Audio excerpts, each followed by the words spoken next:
¿Cómo funciona la máquina de la economía en 30 minutos? La economía funciona como una simple máquina.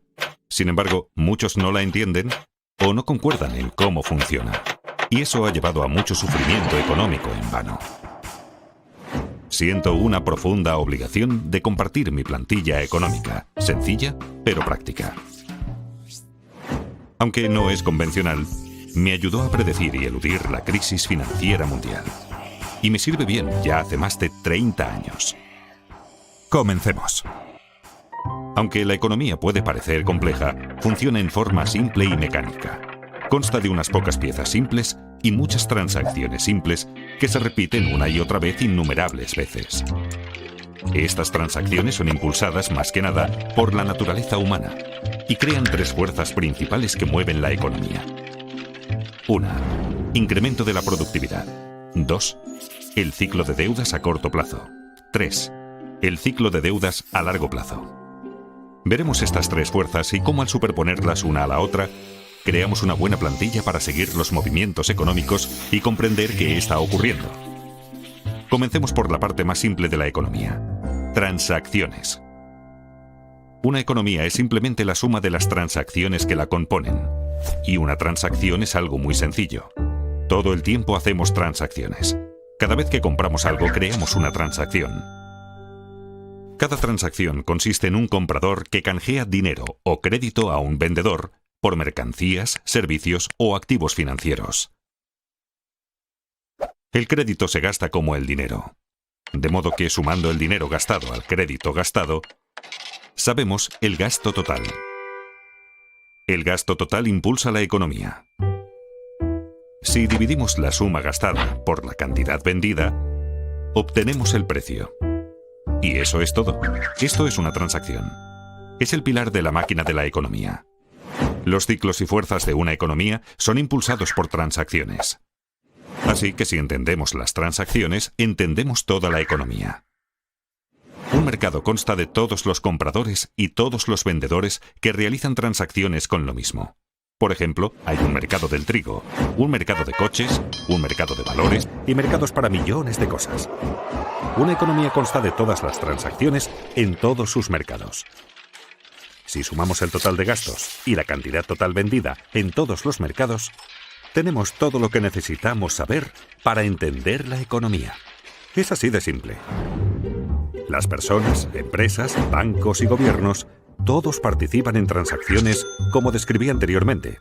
Canjean dinero y crédito por mercancías, servicios y activos financieros.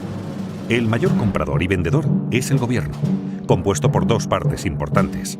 Un gobierno central que recauda impuestos y gasta dinero, y un banco central, que es diferente de otros compradores y vendedores porque controla la cantidad de dinero y de crédito en la economía. Lo hace influyendo en las tasas de interés e imprimiendo dinero nuevo. Por estas razones, como veremos, el Banco Central es un actor importante en el flujo del crédito. Ahora pongamos atención en el crédito. El crédito es la parte más importante de la economía y probablemente la menos comprendida. Es la parte más importante porque es la mayor y la más volátil. Así como compradores y vendedores van al mercado a hacer transacciones, también los prestadores y los prestatarios. Los prestadores suelen querer convertir su dinero en más dinero. Y los prestatarios suelen querer comprar algo que no pueden pagar, como una casa o un coche, o quieren invertir en algo como iniciar una empresa. El crédito puede ayudar tanto a prestadores como a prestatarios a obtener lo que desean. Los prestatarios prometen devolver la suma prestada llamada el capital, más una suma adicional llamada interés. Cuando las tasas de interés son altas, se toman menos préstamos porque son caros. Cuando las tasas de interés son bajas, se toman más préstamos porque son más baratos. Cuando los prestatarios prometen devolver el préstamo y los prestadores les creen, se crea el crédito. Dos personas cualesquiera pueden acordar el crear crédito de la nada. Esto parece bastante sencillo, pero el crédito es escurridizo porque tiene nombres diferentes. Una vez generado el crédito, se convierte de inmediato en deuda. La deuda es un activo para el prestador y un pasivo para el prestatario. En el futuro, cuando el prestatario devuelva el préstamo con intereses, activo y pasivo desaparecerán y la transacción queda saldada. Entonces, ¿por qué es el crédito tan importante? Porque cuando un prestatario obtiene crédito, puede aumentar sus gastos. Y hay que recordar, el gasto impulsa la economía. Eso es porque el gasto de una persona es el ingreso de otra persona. Pensemos que cada dólar que gastamos, alguien lo gana. Y cada dólar que ganamos fue gastado por alguien. Así que cuando gastamos más, alguien gana más. Cuando los ingresos de alguien aumentan, los prestadores están más dispuestos a prestarle dinero porque ahora es más digno de crédito. Un prestatario digno de crédito tiene dos cosas: la capacidad de devolver el préstamo y un aval. Tener ingresos altos comparados con la deuda le permite devolver dinero. En caso de no poder hacerlo, tiene activos valiosos como aval que pueden venderse. Esto hace que los prestadores se sientan cómodos al prestarle dinero. Así, mayores ingresos permiten tomar más préstamos, que a su vez permiten mayores gastos. Y como los gastos de una persona son los ingresos de otra, esto lleva a más préstamos y así sucesivamente. Esta conducta se realimenta y conduce al crecimiento económico.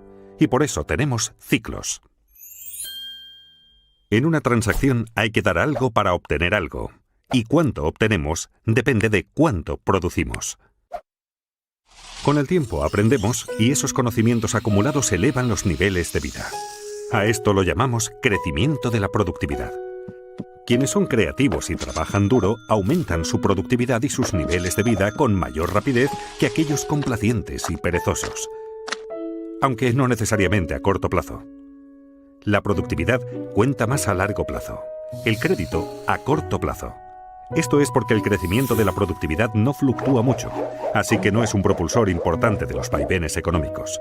La deuda sí lo es, porque al adquirirla nos permite consumir más de lo que producimos, y nos obliga a consumir menos de lo que producimos cuando la reintegramos. Los vaivenes de la deuda siguen dos grandes ciclos. Uno de entre 5 a 8 años, y el otro de entre 75 a 100 años aproximadamente. Aunque la mayoría de la gente siente los vaivenes, habitualmente no los ve como ciclos porque los ve demasiado de cerca, día a día, semana a semana. En este capítulo daremos un paso atrás para ver estas tres grandes fuerzas y cómo interactúan para crear nuestras experiencias. Vimos que los vaivenes alrededor de la línea no surgen de cuánta innovación o trabajo arduo hay, sino sobre todo de cuánto crédito hay. Imaginemos por un momento una economía sin crédito. En esta economía solo puedo aumentar mis gastos si aumento mis ingresos, lo cual me exige ser más productivo y trabajar más. Una productividad mayor es el único camino hacia el crecimiento. Como mis gastos son los ingresos de otra persona, la economía crece cada vez que yo u otro cualquiera es más productivo. Si seguimos las transacciones y las mostramos, vemos una progresión como la línea de crecimiento de la productividad. Pero como tomamos préstamos, tenemos ciclos. Esto no surge de ninguna ley o reglamento, sino de la naturaleza humana y de cómo funciona el crédito. Pensemos en tomar préstamos como estirar los gastos hacia adelante. Para comprar algo que no podemos permitirnos, hay que gastar más de lo que se gana. Para ello, debemos tomar prestado de nuestro propio futuro. Así creamos un tiempo en el futuro en el que deberemos gastar menos de lo que ganamos para poder devolverlo. Muy rápidamente se asemeja a un ciclo. En esencia, cada préstamo que tomamos crea un ciclo. Esto es tan cierto para un individuo como para la economía. Por eso es tan importante entender el crédito, porque pone en marcha una serie de acontecimientos futuros, mecánicos y predecibles. Esto diferencia al crédito del dinero. El dinero es aquello con que saldamos transacciones. Cuando compramos una cerveza con efectivo, la transacción queda saldada de inmediato. En cambio, si la compramos con crédito, es como abrir una cuenta en el bar. Prometemos pagar en el futuro. Y junto al barman, creamos un activo y un pasivo. Acabamos de crear crédito de la nada. Solo más tarde, al pagar la cuenta del bar, desaparecen el activo y el pasivo. La deuda se esfuma y la transacción está saldada. En realidad, lo que la mayoría llama dinero es de hecho crédito. El total de crédito en Estados Unidos es de unos 50 millones de dólares, y el total del dinero circulante es de apenas unos 3 millones de millones. Recordemos, en una economía sin crédito, la única forma de gastar más es producir más. Pero en una economía con crédito, también podemos gastar más pidiendo préstamos. Como resultado, en una economía con crédito el gasto es mayor, permitiendo a los ingresos subir más rápido que la productividad a corto plazo, pero no a largo plazo. Ahora bien, no me malinterpreten. El crédito no es necesariamente algo malo que solo causa ciclos. Es malo cuando financia un exceso de consumo que no puede reembolsarse.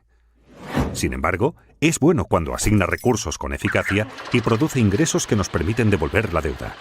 Por ejemplo, si tomamos un préstamo para comprar una televisión grande, el aparato no genera ingresos para que devolvamos lo prestado.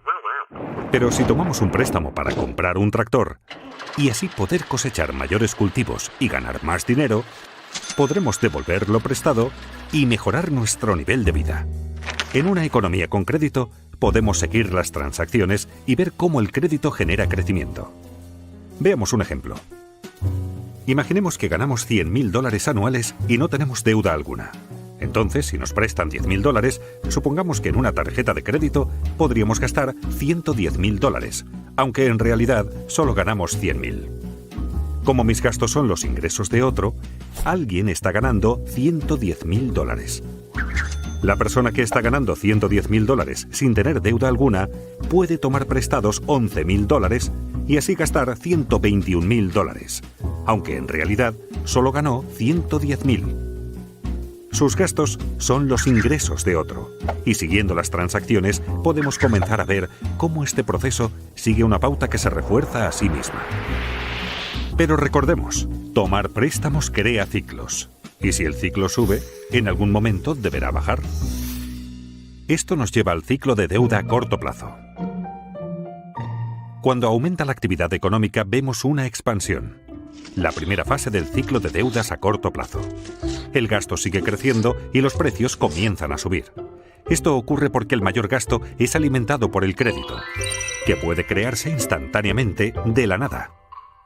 Cuando el gasto y el ingreso aumenta más rápido que la producción de bienes, los precios suben. La subida de precios se llama inflación. El Banco Central no desea demasiada inflación porque causa problemas. Al ver que los precios suben, el banco sube las tasas de interés. Con tasas de interés más altas, menos personas pueden permitirse tomar préstamos y el coste de las deudas existentes sube. Por ejemplo, suben los pagos mensuales de nuestras tarjetas de crédito.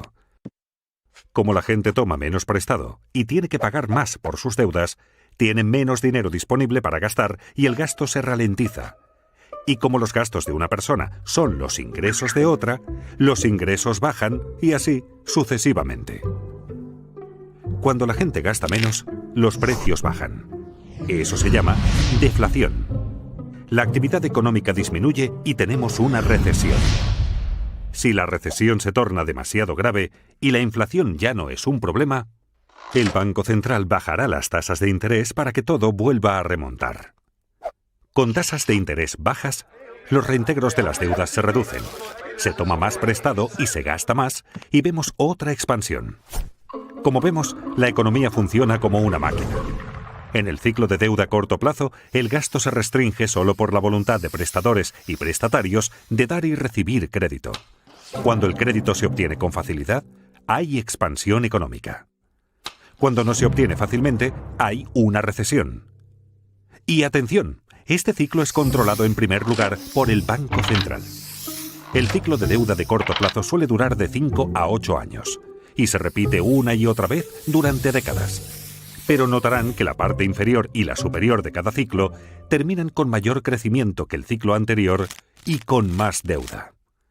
¿Por qué? Porque la gente lo empuja. Se inclina más a tomar préstamos y gastar que a pagar deudas. Es la naturaleza humana. Por eso mismo, a la larga, las deudas crecen más rápido que los ingresos, creando el ciclo de deudas a largo plazo. Aunque la gente está más endeudada, los prestadores dan crédito con mayor facilidad. ¿Por qué? porque todos consideran que las cosas van muy bien. La gente piensa solo en los acontecimientos recientes. ¿Y qué fue lo que ocurrió recientemente? Los ingresos subieron. Los valores de los activos suben. El mercado bursátil ruge. Es un boom. Conviene comprar mercancías, servicios y activos financieros con dinero prestado. Cuando la gente hace mucho de eso, le llamamos una burbuja. De modo que aunque las deudas hayan ido creciendo, los ingresos han crecido casi tan rápido como para compensarlas. A la relación entre deuda e ingresos la llamaré carga de la deuda. Mientras los ingresos sigan subiendo, la carga de la deuda se mantiene manejable. Simultáneamente, los valores de los activos suben vertiginosos. La gente toma préstamos gigantescos para comprar activos para inversión y hace que su precio suba aún más. La gente se siente rica. De modo que hasta con muchísima deuda acumulada, los ingresos y los activos en alza ayudan a los prestatarios a mantenerse dignos de crédito por mucho tiempo.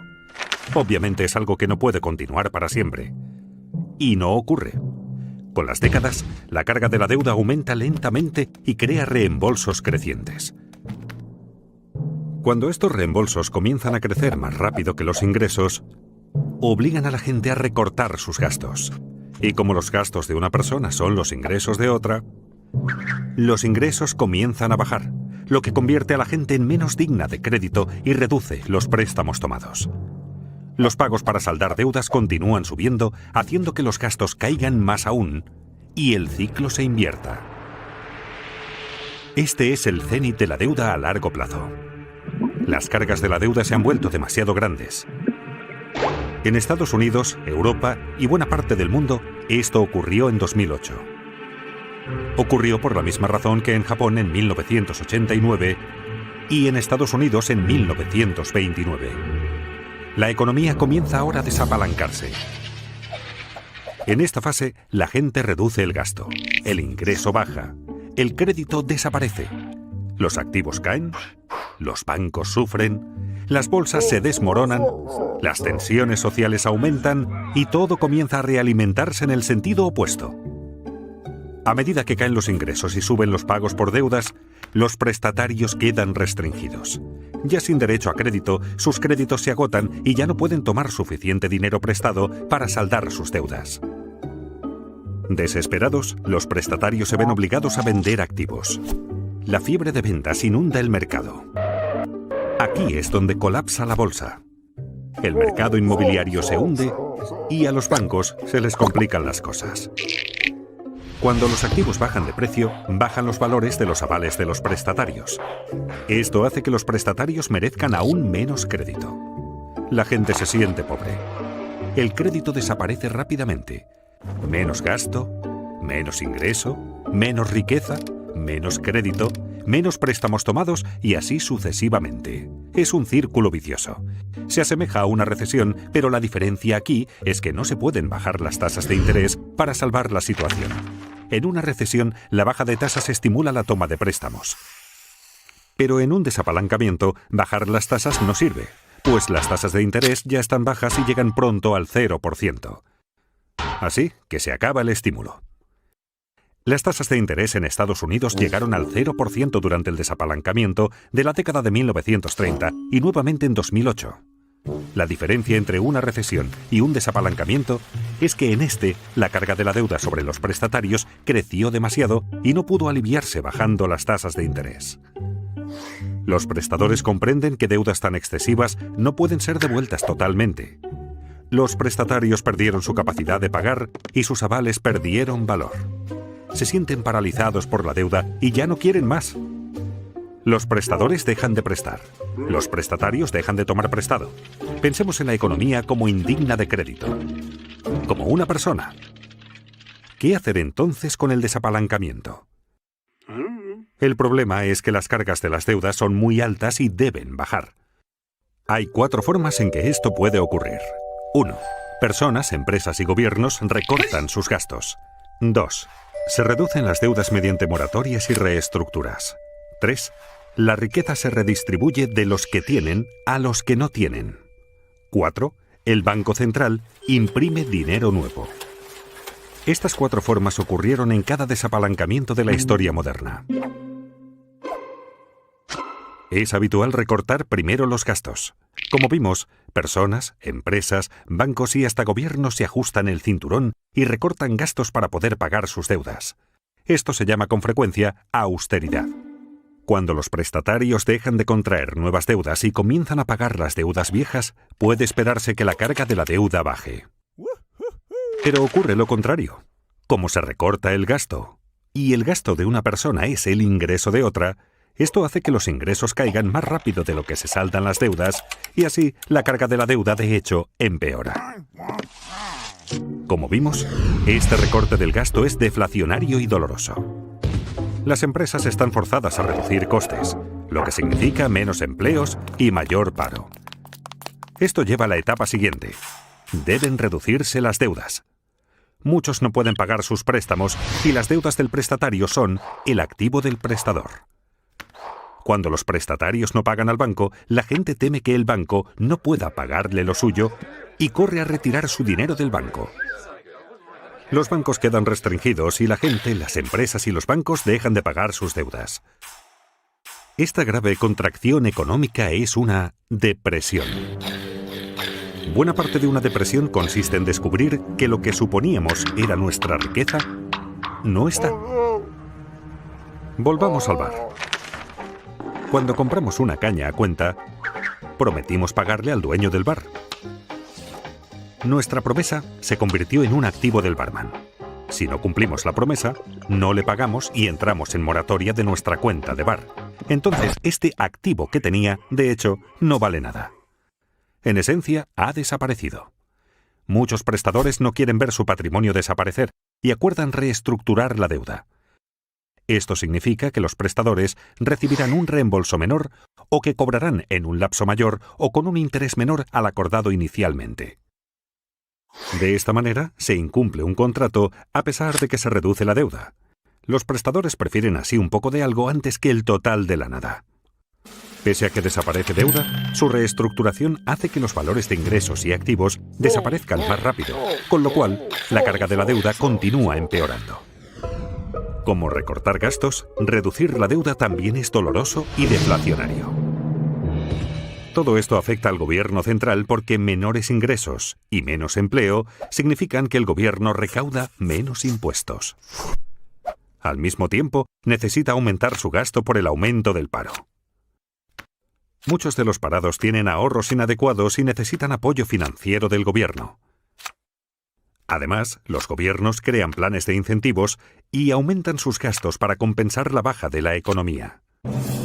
Los déficits presupuestarios gubernamentales crecen explosivamente durante un desapalancamiento porque gastan más de lo recaudado por impuestos.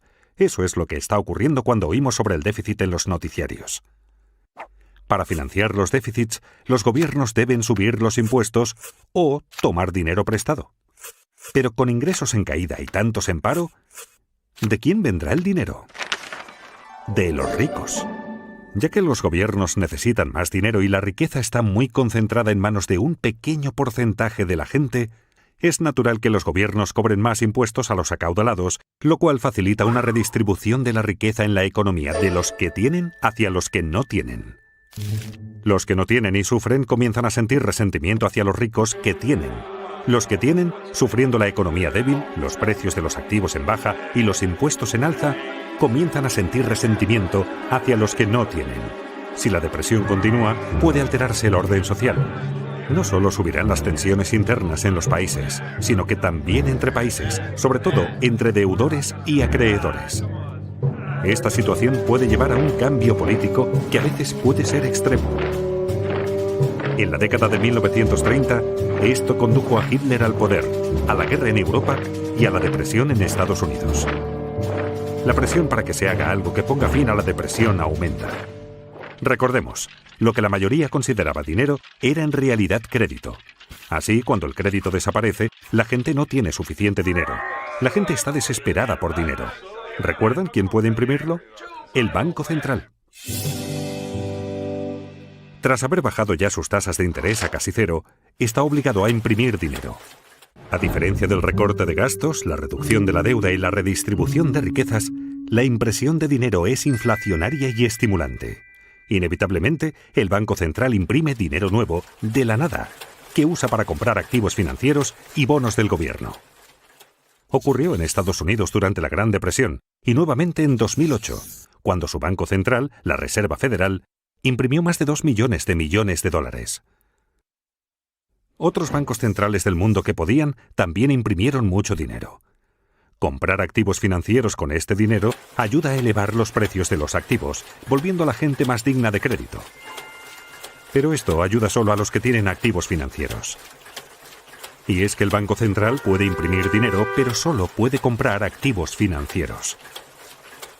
El Gobierno Central, por su parte, puede comprar bienes y servicios y pasar dinero a la gente, pero no puede imprimir dinero. Así que para estimular la economía, los dos deben cooperar. Comprando bonos del gobierno, el Banco Central en esencia presta dinero al gobierno, permitiéndole mantener un déficit y aumentar el gasto en bienes y servicios mediante sus programas de incentivos y de seguros de paro. Esto aumenta los ingresos de la gente, así como la deuda del gobierno. Sin embargo, reducirá la carga total de la deuda en la economía. Este es un momento de gran riesgo. Quienes formulan las políticas deben equilibrar las 4 formas en que se reduce la carga de la deuda. Las formas deflacionarias deben equilibrar a las inflacionarias para mantener la estabilidad. Si se equilibran correctamente, puede producirse un desapalancamiento hermoso. Y es que un desapalancamiento puede ser feo o hermoso. ¿Cómo puede ser hermoso?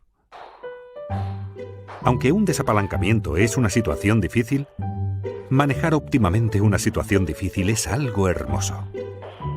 Mucho más bello que los excesos desequilibrados y alimentados con deuda de la fase de apalancamiento. En un desapalancamiento hermoso, las deudas disminuyen respecto de los ingresos. El crecimiento económico real es positivo y la inflación no es un problema. Se obtiene con el equilibrio correcto. El equilibrio correcto exige cierta mezcla de recorte de gastos, reducción de la deuda, transferencia de riquezas e impresión de dinero para mantener la estabilidad económica y social. La gente pregunta si la impresión de dinero causará inflación. No, si compensa el crédito que cae.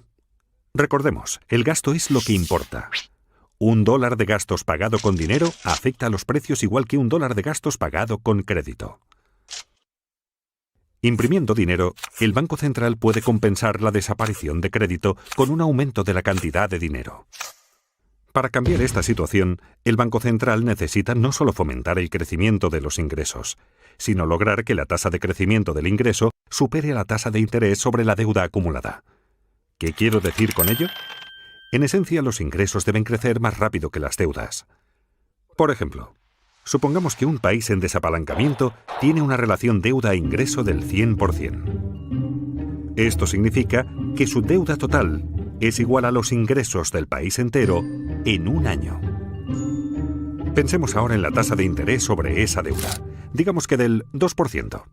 Si la deuda crece al 2% por esa tasa de interés y el ingreso crece solo al 1%, jamás se reducirá la carga de la deuda. Se necesita imprimir suficiente dinero para que la tasa de crecimiento del ingreso supere a la tasa de interés. No obstante, es fácil abusar de la impresión de dinero por ser tan fácil y porque la gente la prefiere a las alternativas. La clave es evitar imprimir demasiado dinero y provocar una inflación inaceptablemente alta, como hizo Alemania en el desapalancamiento de la década de 1920. Si los responsables logran el equilibrio correcto, un desapalancamiento no es tan dramático. El crecimiento es lento, pero las cargas de la deuda bajan. Así es un desapalancamiento hermoso. Con los ingresos en alza, los prestatarios comienzan a parecer más dignos de crédito. Y cuando esto ocurre, los prestadores vuelven a prestar. Las cargas de las deudas comienzan por fin a bajar. Al poder tomar préstamos, la gente puede gastar más. La economía comienza ahora a crecer nuevamente hacia la fase de reflación del ciclo de deudas a largo plazo. Aunque el desapalancamiento puede ser horrible si se maneja mal, cuando se maneja adecuadamente, solucionará el problema. Lleva unos 10 años o más el que las cargas bajen y la actividad económica retorne a la normalidad. Y de ahí la expresión década perdida. En conclusión, por supuesto, la economía es un poco más compleja de lo que esta plantilla sugiere.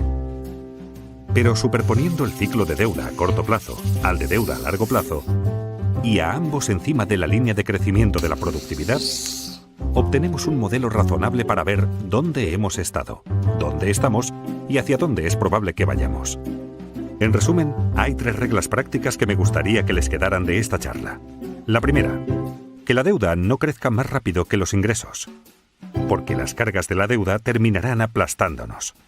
La segunda, que los ingresos no crezcan más rápido que la productividad, porque eso nos hará no competitivos.